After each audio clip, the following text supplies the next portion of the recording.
Shalom semuanya, gimana kabarnya? Semoga kita selalu bersuka cita, semoga kita selalu sehat, dan semoga kita selalu bersemangat untuk menjalani hari-hari kita. Sebelum kita menjalani hari ini, kita mau kuatkan setiap iman kita, kuatkan setiap hati kita, supaya kita boleh menjalani hari ini bisa lebih maksimal dan boleh mengalami Tuhan lebih lagi. Mari sebelum kita mendengarkan firman Tuhan, kita mau merenungkan firman Tuhan, kita mau berdoa. Mari kita berdoa.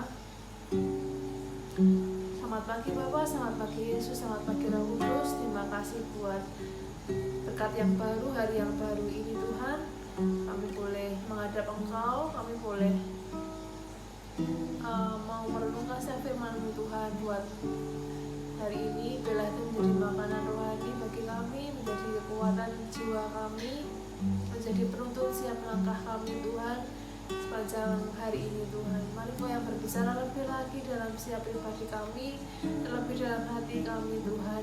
Biarlah kami boleh mengerti apa yang jadi kehendak-Mu, dan kami boleh lebih lagi merasakan mengenal Engkau lebih Tuhan dari hari-hari sebelumnya. Terima kasih Bapa, dan silakan saat teduh pagi hari ini ke dalam tangan kuasa-Mu. Di dalam nama Tuhan Yesus kami mau siap, Engkau kuatkan Tuhan. Dalam nama Yesus berdoa, amin. Sudah yang dikasih Tuhan, untuk pagi hari ini kita mau renungkan tentang satu tema, yaitu tentang kitab kehidupan yang akan kita baca dalam Kejadian 25 ayat 20 sampai 26. Kita mau simak di ayat yang ke-23 yang demikian. Firman Tuhan kepadanya, 2 bangsa ada dalam kandunganmu, dan 2 suku bangsa akan berpencar dari dalam rahimmu. Suku bangsa yang satu akan lebih kuat dari yang lain, dan anak yang tua akan menjadi hamba kepada anak yang muda. Kita tahu anak perjanjian Abraham dan Sarah, Ishak memiliki istri Ribka yang juga mandul. Tapi karena doa Ishak pada Kejadian 25 ayat 21, maka terbukalah kandungan istrinya. Ishak hidup dalam perjanjian kekal Abraham dan Tuhan. Maka doa untuk anak adalah bagian dalam perjanjian itu. Doa Ishak yang seperti itu memiliki legalitas rohani karena sesuai dengan rencana besar Tuhan untuk Abraham. Rencana-rencana Tuhan atas hidup kita tertulis dalam kitab-kitab kehidupan. Yesus Kristus dikatakan datang dalam gulungan kitab. Lalu aku berkata, sungguh aku datang, dalam gulungan kitab ada tertulis tentang aku untuk melakukan kehendak-Mu, ya Allahku. Anak yang dikandung Ribka, Yakub dan Esau sejak dikandungan pun telah memiliki sebuah panggilan. 2 janin bayi itu tidak disebut bayi atau anak, tapi disebut 2 bangsa. 2 bangsa Esau, yaitu Esau yang sulung dan pada akhirnya menjadi hamba atas Yakub, yaitu Israel yang lebih muda. Sebuah perkataan dan peristiwa profetik yang memperlihatkan bahwa keberadaan kita di muka bumi bukanlah hal yang kebetulan. Tuhan punya rencana dalam setiap hidup kita. Setiap kali permasalahan dan tantangan kehidupan yang kita alami, kita harus kembali dulu bahwa kepada kebenaran dasar ini, bahwa gulungan kitab yang tertulis tentang kita. Ada gulungan kitab, ada rencana yang tertulis tentang kita. Tulisan itu yang membuat adalah pencipta kita sendiri. Itulah yang disebut destiny atau tujuan akhir kehidupan. Seperti kita tahu di Mazmur 139 ayat 13-14, sebab Engkaulah yang membentuk buah pinggangku, menenun aku dalam kandungan ibuku. Aku bersyukur kepadamu oleh karena kejadianku dahsyat dan ajaib. Ajaib apa yang Kau buat dan jiwaku benar-benar menyadarinya. Sebagai arsitek kehidupan, Tuhan yang mendesain dan merencanakan setiap kehidupan kita sehingga tersusun rapi menjadi satu tujuan bersama. Artinya, kitab kehidupan kita selalu berhubungan dengan kitab kehidupan orang lain. dan bersama-sama kita disusun menjadi buku yang sama. Kita tidak bisa hanya memikirkan diri sendiri karena kita bagian dari cerita yang lebih besar, dan cerita itu melibatkan begitu banyak orang, keluarga, komunitas, suku, kota, dan bangsa. Kehidupan kita bagian dari buku Tuhan. Kita hanya paragraf atau mungkin bab dari buku besar itu. Dan datanglah kepadanya batu yang hidup itu, yang memang dibuang oleh manusia, tapi yang dipilih dan dihormat di hadirat Allah. Dan biarlah kamu juga dipergunakan sebagai batu hidup untuk pembangunan suatu rumah rohani, bagi suatu imaman kudus, untuk mempersembahkan persembahan rohaninya karena Yesus Kristus berkenan kepada Allah. Dalam 1 Petrus 2 ayat 4-5. Temukan kitab kehidupan kita dan hidupi setiap kata, kalimat, paragraf, dan bab demi bab sampai terakhir kitab itu. Itulah kehidupan yang sejati yang Tuhan rancangan untuk kita. Rancangan masa depan yang penuh harapan. Dalam pendalaman Alkitab, kata hidup dalam bahasa Yunani memakai kata zao, yang artinya hidup, bernafas, vitalitas, tidak mati. Dari kata ini terbentuk kata zoe, yang artinya hidup yang kekal, antitesis dari bios, yang artinya kehidupan jasmani sehari-hari. Kelahiran baru dalam Yohanes 3 dan ciptaan baru dalam 2 Korintus 5 ayat 17 adalah perpindahan manusia biologis kita menjadi manusia roh. Yesuslah jalan dan kebenaran dan zoe dalam Yohanes 14 ayat 6. Kehilangan kita kehidupan kita adalah kehilangan arti kehidupan. Teman-teman sudah dikasih Tuhan, terkadang kita tidak mengerti ada satu fase dalam kehidupan kita tidak mengerti apa rencana Tuhan, mengapa hal ini terjadi dalam hidupku. Tapi kita harus percaya bahwa mungkin kita tidak mengerti apa yang kita alami, tapi itu sudah direncanakan oleh Tuhan, itu sudah ditulis Tuhan dalam setiap buku kehidupan kita, dan pada waktu yang tepat kita akan melihat bahwa apa yang kita alami saat itu, itu adalah benar-benar pekerjaan Tuhan, itu adalah benar-benar rencana Tuhan yang pasti akan mendatangkan kebaikan bagi setiap hidup kita. Mari kita mau belajar bersama-sama lebih lagi bagaimana kita lebih lagi mengerti tujuan Kristen, panggilan hidup kita. Ya, caranya adalah dengan kita lebih lagi dekat dengan Tuhan, lebih lagi kita belajar firman Tuhan, mengenal Tuhan. Karena tanpa hal-hal itu, ya kita hanya menerka-nerka aja apa ya panggilan kita hanya sekedar menggunakan otak dan pikiran dengan logika, seperti ini cara hidupku. Tapi ketika kita lebih lagi mencari Tuhan, belajar firman Tuhan, kita pasti akan dituntun Tuhan untuk kita lebih mengenal setiap pribadi kita, untuk setiap kita lebih menemukan destiny hidup kita. Sudah dikasih Tuhan, sebelum kita melanjutkan aktivitas komik kita hari ini, kita mau bersama-sama datang lagi dalam hadirat Tuhan.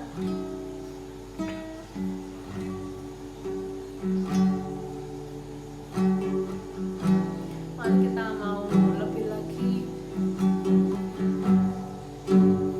merenungkan dan memahami setiap renungan yang kita terima pada pagi hari ini.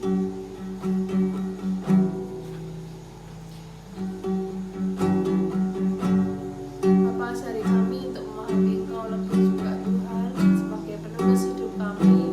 Engkau pencipta hidup kami Tuhan, dan tanpamu kami tidak bisa melakukan apa-apa Tuhan.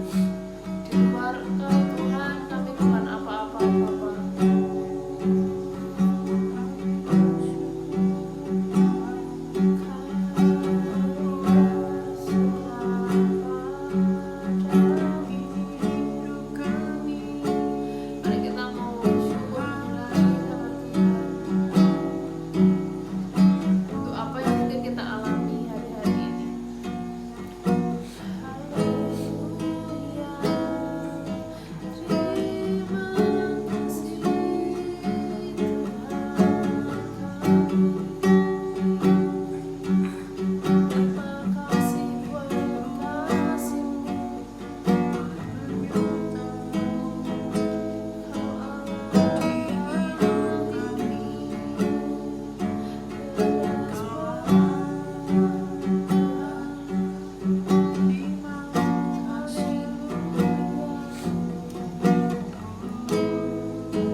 Yesus, terima kasih Bapa.